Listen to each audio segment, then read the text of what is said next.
Welcome to Learning English, a daily 30-minute program from the Voice of America. I'm Katie Weaver. And I'm Mario Ritter Jr. This program is designed for English learners, so we speak a little slower and we use words and phrases especially written for people learning English. Coming up on the show, California officials have declared a state of emergency over the spread of bird flu. It is affecting milk cows in that state and causing sickness in some people in other U.S. states. The avian influenza virus, or bird flu, has spread among wild birds, farm birds, and many mammal species. Ana Mateo reports on the situation with the virus for this week's Health and Lifestyle Report. We close the show with the lesson of the day from Jill Robbins and Andrew Smith. But first, former American President Jimmy Carter died December 29th at the age of 100. His presidency was marked by rising inflation and unemployment.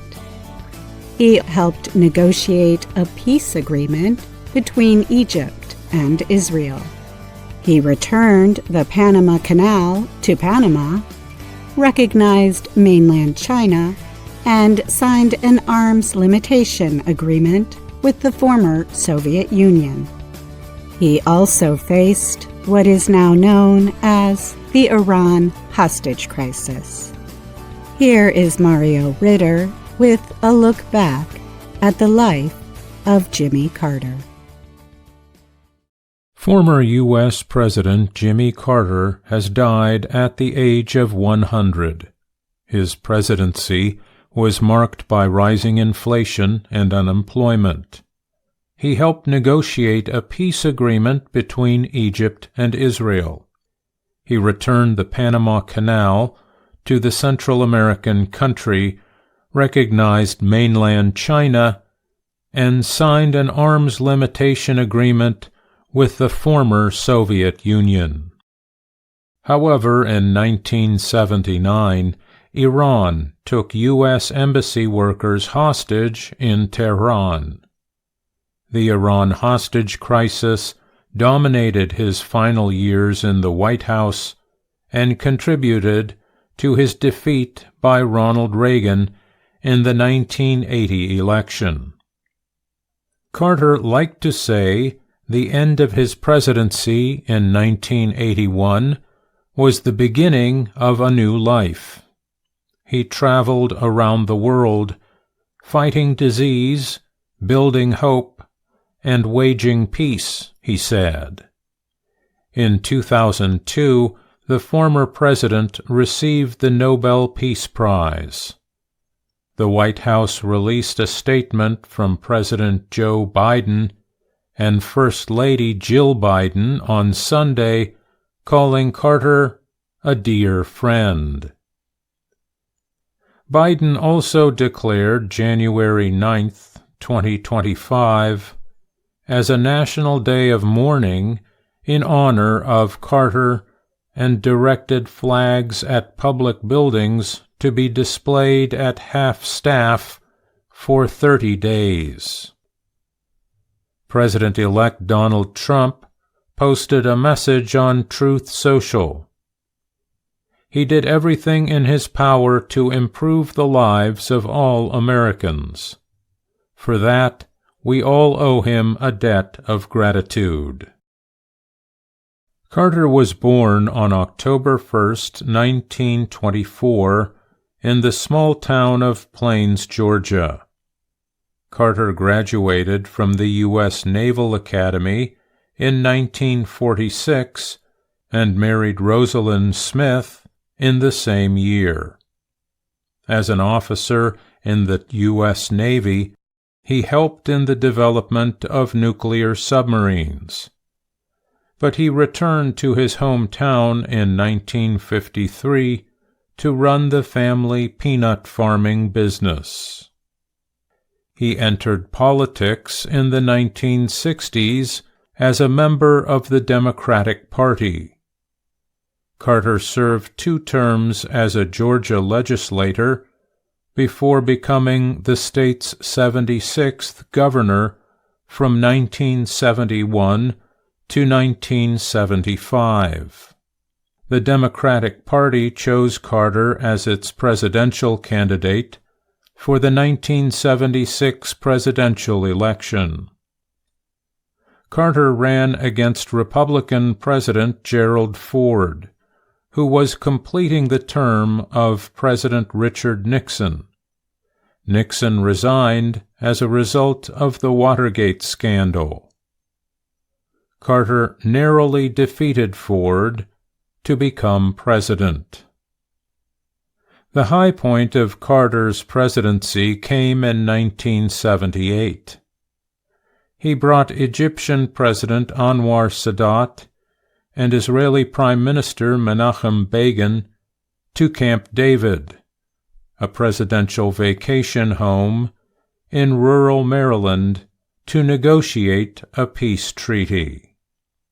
Carter said, "When I became president, there had been 4 wars between Arabs and Israelis in the previous 25 years. We had success in getting a treaty between Israel and Egypt, not a word of which has ever been violated." Carter negotiated a treaty turning control of the Panama Canal over to the Panamanian government. He also normalized diplomatic relations with the People's Republic of China, recognizing the communist government in Beijing. But in 1979, Carter's administration had to turn its attention to Iran. A revolution in that country, led by religious clerics, ousted the government of the U.S.-supported Shah Mohammad Reza Pahlavi. The U.S. then permitted Pahlavi to receive treatment for cancer in the country. On November 4, 1979, Iranian militants, unhappy with U.S. action, stormed the U.S. Embassy in Tehran, taking 66 Americans hostage. 13 were released weeks later, but the hostage crisis extended through the rest of Carter's presidency. 5 months into the crisis, in April 1980, Carter ordered a complex military operation to free the remaining hostages. The operation was aborted when several aircraft developed problems. 8 U.S. military members and 1 Iranian civilian died. Walter Mondale, Carter's vice president, told VOA that that day was the lowest point of their administration. The failed mission damaged Carter's standing with the American public. It took place 7 months before the 1980 presidential election, which Carter lost to Reagan. Carter said, "That was the number one issue that caused me to fail." Other major events during Carter's presidency included the invasion of Afghanistan by the former Soviet Union. As a response, Carter ordered a boycott of the 1980 Summer Olympic Games in Moscow. In 1981, Carter returned to Plains. His plan for a presidential library and museum became the Carter Center in Atlanta, Georgia. Under his direction, the Carter Center observed more than 80 elections around the world and aimed to negotiate disputes. They included a dispute over nuclear weapons with North Korea in 1994 and a peace agreement between Uganda and Sudan in 1999. The center also aims to support health and fight disease in poor countries. In one of many interviews with Voice of America, Carter said the greatest parts of his legacy were not the things he did serving the American people as U.S. President or the Nobel Peace Prize. He said his greatest accomplishment was the eradication of guinea worm disease. As a result, there were only 13 cases of guinea worm recorded in 2022. Carter led an active life until the age of 99, surviving brain cancer in 2015. He last appeared in public during the funeral services for his wife Rosalind in November 2023. Carter said of his hopes for the country, "I would like to see the United States in the future strive to be the #1 champion in the world of peace and human rights and environmental quality, and treating everyone equal." Carter lived longer than any U.S. president, and his 76-year marriage to Rosalind is the longest of any president and first lady. He is to be buried on the grounds of his home in Plains, Georgia. I'm Mario Ritter, Jr. VOA Learning English has launched a new program for children. It is called Let's Learn English with Anna. The new course aims to teach children American English through asking and answering questions and experiencing fun situations. For more information, visit our website, learningenglish.voanews.com.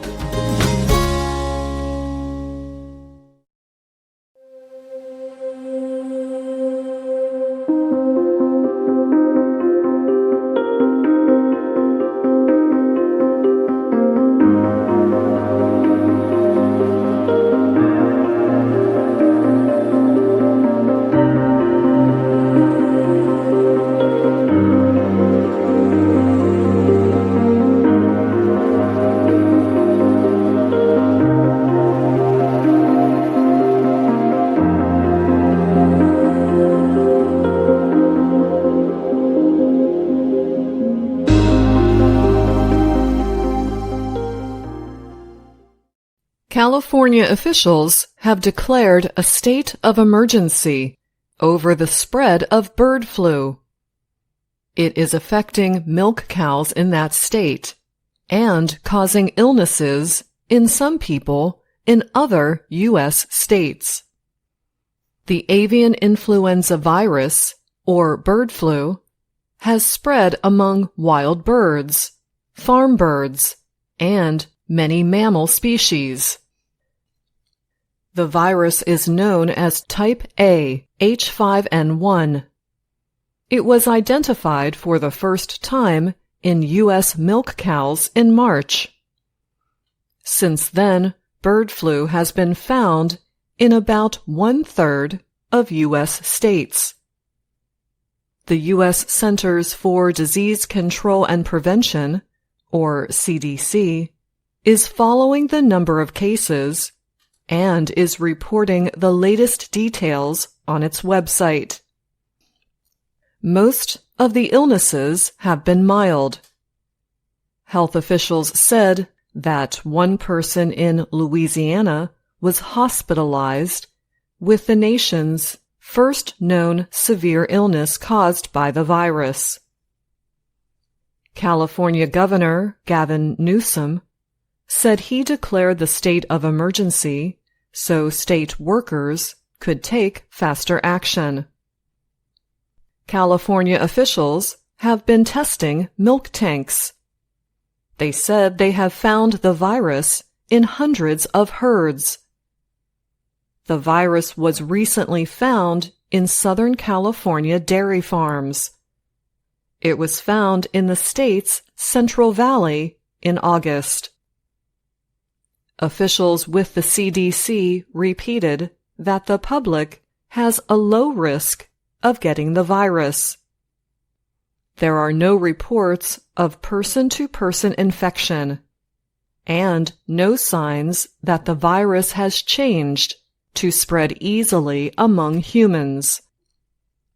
Flu experts say it is too soon to know how the situation will change.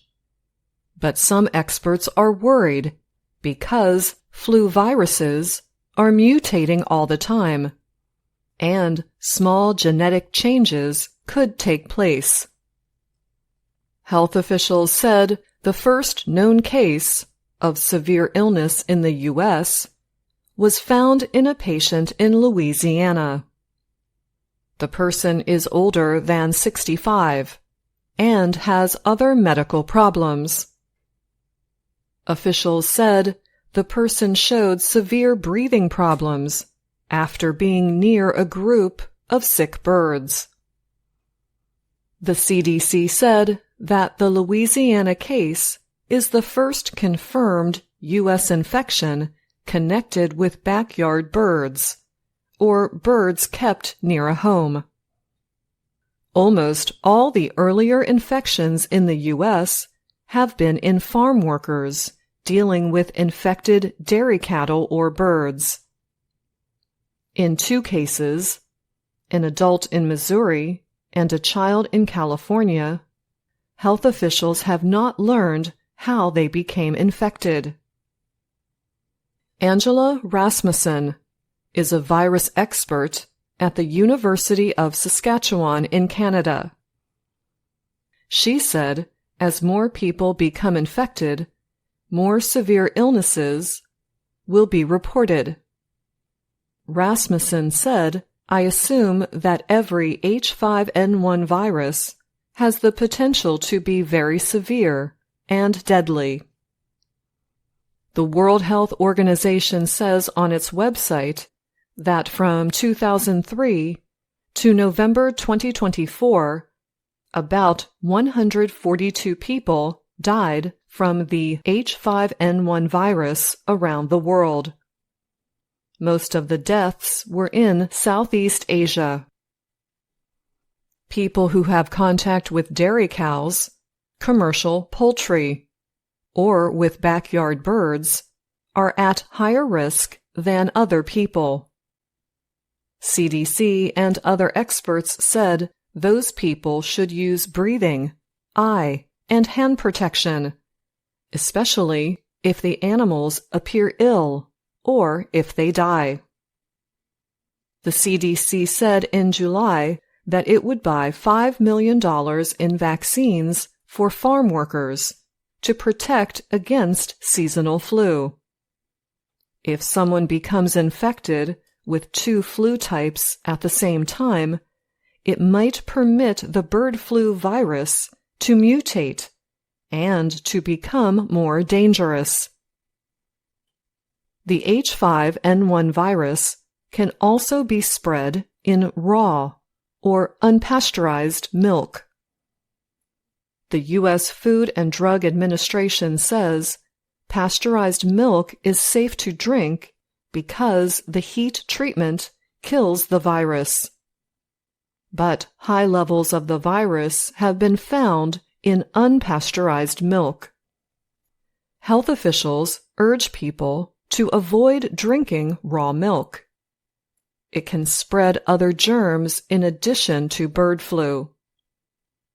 The U.S. Agriculture Department has increased its testing of raw milk across the country to identify and contain avian flu.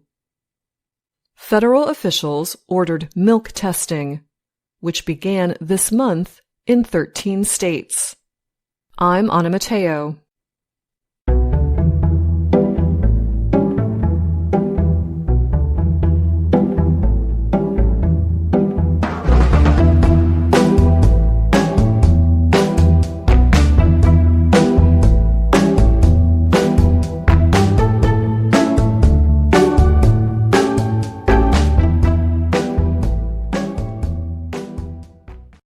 Hello, my name is Anna Mateo. And I'm Andrew Smith. And I'm Jill Robbins. Welcome to the part of the broadcast where we help you do more with our series, Let's Learn English.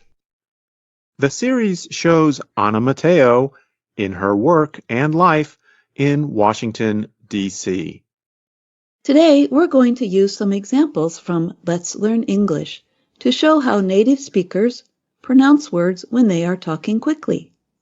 This is very important for understanding spoken English. And it's important for learning to sound more like an advanced speaker of English. That's right, and this is something you can listen for in many episodes of Let's Learn English. Let's get started. What are we going to listen for first, Jill? Whoa, slow down, Andrew. Can you ask that again a little bit slower? Okay, sorry. I said, what are we going to listen for first, Jill? Andrew, your question gives a perfect example.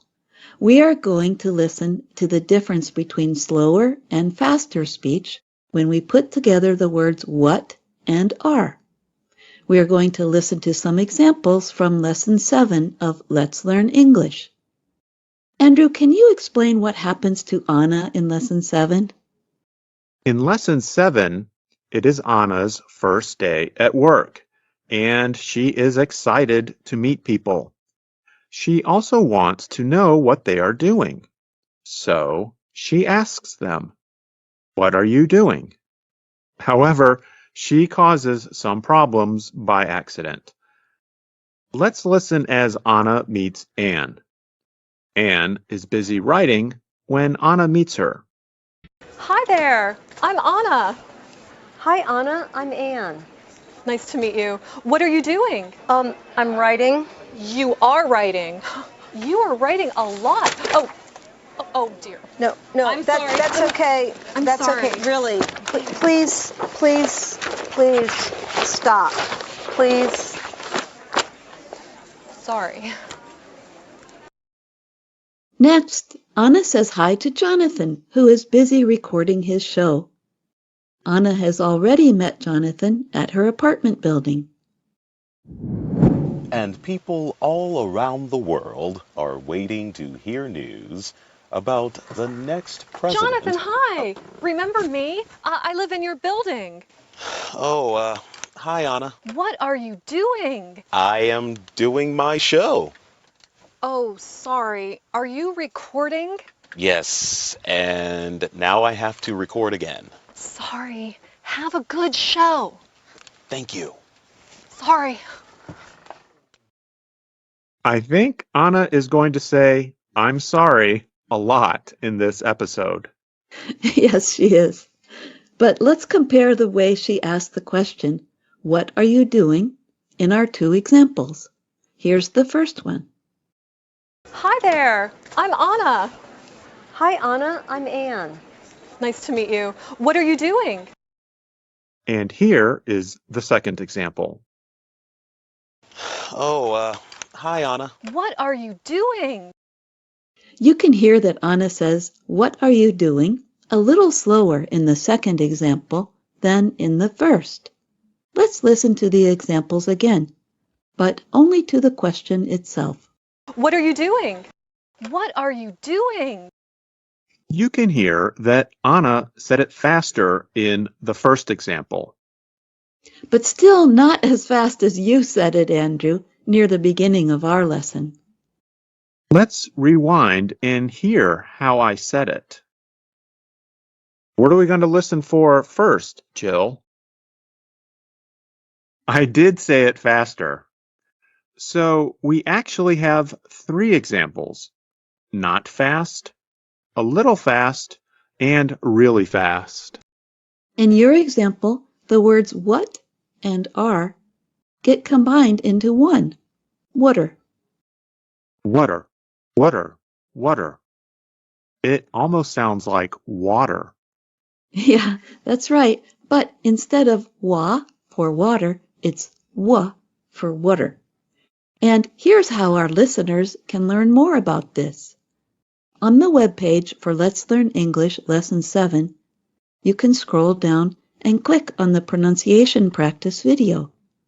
Starting 55 seconds into the video, you can hear another example of the difference between slow and fast speech for saying the 2 words what and are. That's right. And in the first part of the pronunciation practice video, you can hear another important aspect of fast speech. Many times, the ing at the end of words gets shortened to just the sound in. So if Anna were talking even faster, she would say, "What are you doing?" I have an idea. Let's listen to how the pronunciation practice video from Lesson 7 explains this. Is that what we're doing? That's what we're doing. Let's hear it now. In the present continuous tense, verbs end in ing. In careful speech, Americans pronounce the G at the end of the verb. However, in fast speech, many Americans do not pronounce the G at the end of the verb. The result sounds like this: Writin', doin'. readin'. Here is an example. Careful speech. I am reading a book. Fast speech. I'm reading a book. Those are good examples. And the pronunciation practice video in Lesson 9 gives another useful example of how native speakers put words together quickly. Is it about answering yes/no questions? Yes, it is. Or maybe I should say, yes, it is. Let's hear it. When Americans answer a yes or no question with yes, we sometimes say the words with no break. The sounds blend together. Here's an example. Listen. Is it sunny today? Yes, it is sunny. We write it like this. Yes, it is. We say it like this. Yes, it is. So those 3 words, yes, it is, can sound like one word. That's right. And I think people learning English should pay careful attention to the differences between fast and slow speech. That might help them train their ears to better understand fast English. And, of course, they should take short phrases like, "What are you doing?" and simply practice repeating them faster and faster until it feels natural. It's like if you want to learn to run fast, well, at some point, you just have to try running fast. That's true. And the more you do it, the better you'll get. We have many more English lessons coming your way, so keep listening and exploring all of the programs on VOA Learning English. I'm Jill Robbins. And I'm Andrew Smith.